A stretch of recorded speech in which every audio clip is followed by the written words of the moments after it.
नमस्कार, मैं हूं निकिता और आप देख रहे हैं सत्यहिंदी.com। चलिए एक नजर डालते हैं अब तक की सुर्खियों पर। गुजरात में 182 विधानसभा सीटों पर हुए 2 चरण के चुनाव की वोटों की गिनती शुरू हो चुकी है। वहीं अगर शुरुआती रुझानों की माने तो इस समय भारतीय जनता पार्टी अन्य राजनीतिक दलों को पछाड़ते हुए आगे चल रही है। सुबह 8 बजे से 37 मतगणना केंद्रों पर वोटों की काउंटिंग जारी है। हिमाचल प्रदेश की 68 विधानसभा सीटों पर भी मतगणना जारी है और रुझानों के अनुसार राज्य में कांग्रेस की सरकार बनती दिख रही है। अब ऐसे में कांग्रेस एक्शन में आ गई है क्योंकि पार्टी को विधायकों की खरीद फरोख्त का डर सता रहा है, जिसके चलते कांग्रेस अपने विधायकों को मोहाली शिफ्ट करवा सकती है। रिपोर्ट्स के अनुसार कांग्रेस को डर है कि बीजेपी उसके जीते हुए विधायकों को तोड़ सकती है। इस आशंका और कथित ऑपरेशन लोटस को ध्यान में रखते हुए कांग्रेस ने हिमाचल के विधायकों को मोहाली भेजने की योजना बनाई है। सूत्रों के मुताबिक छत्तीसगढ़ के मुख्यमंत्री भूपेश बघेल और वरिष्ठ नेता भूपेंद्र सिंह हुड्डा को इसकी जिम्मेदारी सौंपी गई है। गुजरात और हिमाचल प्रदेश के अलावा मैनपुरी लोकसभा सीट और 5 राज्यों की 6 विधानसभा सीटों पर हुए उपचुनाव के वोटों की गिनती भी जारी है और उपचुनाव की सबसे चर्चित सीट इस समय उत्तर प्रदेश की मैनपुरी लोकसभा सीट बनी हुई है और यहाँ फिलहाल समाजवादी पार्टी की प्रत्याशी डिम्पल यादव भाजपा प्रत्याशी रघुराज शाक्य से आगे चल रही हैं। हालांकि अभी काउंटिंग जारी है। कांग्रेस नेता राहुल गांधी के नेतृत्व में जारी पार्टी की भारत जोड़ो यात्रा अब राजस्थान में पहुंच गई है और जनता द्वारा यात्रा को काफी समर्थन भी मिलता दिख रहा है और इसका प्रमाण है यात्रा के दौरान लोगों की भारी भीड़। लेकिन इसी बीच एक अजीबोगरीब खबर सामने आई है। मीडिया रिपोर्ट्स के मुताबिक यात्रा के दौरान एक भाजपा समर्थक युवक ने खुद को आग लगाकर सुसाइड करने का प्रयास किया। हालांकि मौके पर मौजूद पुलिस अधिकारी ने अपनी वर्दी उतारकर उसकी आग बुझा दी। युवक कांग्रेस की नीति को लेकर नाराज था, जिसके चलते उसने यह कदम उठाया। महाराष्ट्र सरकार की ओर से बुधवार को केंद्रीय गृह मंत्री अमित शाह से कर्नाटक के साथ बढ़ते हुए सीमा विवाद से पैदा हुई स्थिति को लेकर समाधान के लिए हस्तक्षेप करने की मांग की गई है।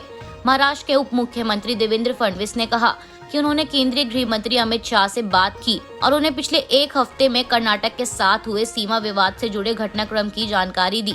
इसके साथ ही फडणवीस ने शाह को मंगलवार को कर्नाटक के मुख्यमंत्री बसवराज बोम्मई के साथ टेलीफोन पर हुई उनकी बातचीत की भी जानकारी दी। बता दें, पिछले कुछ दिनों में सीमा विवाद बढ़ने के कारण दोनों राज्यों के सीमावर्ती इलाकों में तनाव की स्थिति पैदा हो गई है। वहीं दूसरी ओर विपक्षी दलों ने मामले पर सर्वदलीय बैठक बुलाने की मांग करते हुए सीमा मुद्दे को लेकर भारतीय जनता पार्टी पर निशाना साधा है। कांग्रेस ने आरोप लगाया है कि कर्नाटक के साथ सीमा विवाद को भाजपा द्वारा महाराष्ट्र को विभाजित करने की साजिश के तहत बढ़ावा दिया जा रहा है और मुख्यमंत्री एकनाथ शिंदे से सरकार के रुख को स्पष्ट करने के लिए सर्वदलीय बैठक बुलाने की मांग की है।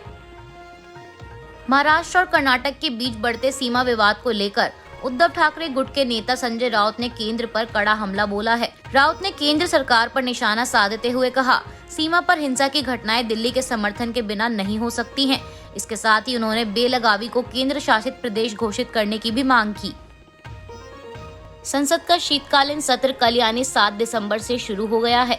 इसी बीच खबर है कि कांग्रेस शीतकालीन सत्र को लेकर अपनी रणनीति पर चर्चा करने के लिए आज पार्टी के संसदीय दल कार्यालय में बैठक करने वाली है और इस बैठक में पार्टी की पूर्व अध्यक्ष सोनिया गांधी भी शामिल हो सकती हैं। कांग्रेस सांसदों की इस बैठक में सत्र के लिए रणनीति बनाने के साथ साथ किन मुद्दों पर सरकार को घेरना है, इसे लेकर भी बातचीत की जा सकती है। बता दें, संसद का शीतकालीन सत्र 29 दिसंबर तक चलेगा और इस दौरान 17 बैठकें की जाएंगी।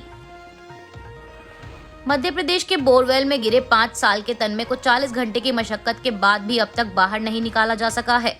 बता दें, बोरवेल का गड्ढा 400 फीट गहरा है, जिसमें बच्चा 55 फीट की गहराई पर फंसा हुआ है। बच्चे को निकालने के लिए बोरवेल के समान ही गड्ढा खोदा जा रहा है, लेकिन लगातार पानी आने की वजह से गड्ढे की गहराई ज्यादा नहीं बढ़ाई जा सकी। अब तक 45 फीट का गड्ढा खोदा जा चुका है, जिसके बाद अब टनल बनाने का काम किया जाएगा।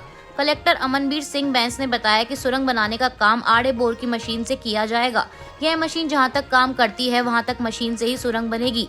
बोर में बड़ी मशीनों का कंपन ना हो, इसीलिए दूसरी मशीन लगाने का फैसला किया है।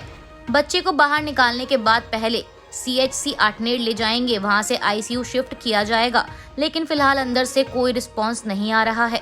इसके अलावा ADM श्यामेंद्र जायसवाल ने बताया कि हरदा, होशंगाबाद और बैतूल SDRF, NDRF के 125 जवान बच्चे के रेस्क्यू ऑपरेशन में जुटे हैं। जायसवाल ने बताया कि मासूम तन्मय को कब तक निकाला जा सकेगा, इसका कोई अंदाजा नहीं है। भारत पे के पूर्व एमडी और को फाउंडर अशनीर ग्रोवर की मुश्किलें इस समय बढ़ती नजर आ रही हैं। बता दें, भारत पे ने अशनीर ग्रोवर की पत्नी और कंपनी की पूर्व हेड ऑफ कंट्रोल्स माधुरी जैन के खिलाफ आईपीसी की धारा 420 के तहत मुकदमा दर्ज कराया है। भारत पे ने 80 करोड़ रुपए से ज्यादा की धोखाधड़ी के लिए यह आपराधिक मामला दर्ज कराया है। साथ ही बता दें कि मामले की सुनवाई दिल्ली हाई कोर्ट में की जाएगी। गौरतलब है कि भारत पे ने इसी साल अशनीर ग्रोवर और उनकी पत्नी को फंड्स की हेराफेरी के मामले में कंपनी से बाहर का रास्ता दिखाया था। अभी के लिए बस इतना ही। बाकी की खबरों के लिए जुड़े रहिए सत्यहिंदी.com के साथ।